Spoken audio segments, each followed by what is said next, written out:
আসসালামু আলাইকুম। বাংলার কণ্ঠের সাথে আছি আমি সোনিয়া সাথী।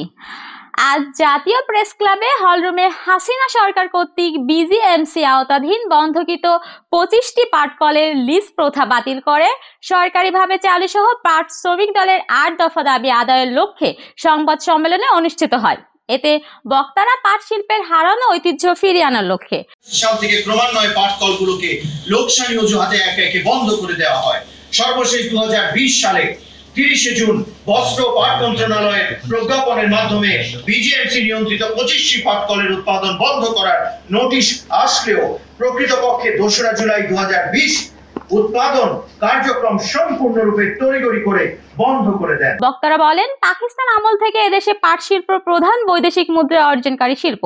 1971 সালে স্বাধীনতার পর থেকে আমাদের দেশে স্থাপিত কয়েকটি নতুন পাটকল সহ মোট 27টি পাটকল রাষ্ট্রীয় খাতে লাভজনকভাবে চালু ছিল। কারণে পৃথিবীর সবচেয়ে উন্নত মানের পাট সোনালী হাঁস দেশে ব্যবহার না হওয়ায় তা পার্শ্ববর্তী দেশ ভারতে পাচার হচ্ছে এবং তারা পাট দিয়ে উন্নত মানের পাট পণ্য তৈরি করে বিদেশে রপ্তানির মাধ্যমে বৈদেশিক মুদ্রা অর্জন করছে।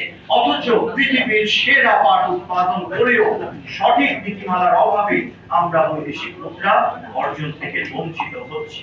পাট শিল্পের পুরো কাঁচামাল সোনালী আঁশ আমাদের বেশি উৎপন্ন হয়, কিন্তু রহস্যজনক হলেও সত্য 1982 সাল থেকে ক্রমান্বয়ে পাটকলগুলিকে লোকসানি অজুহাত দেখিয়ে একে একে বন্ধ করে দেওয়া হয়।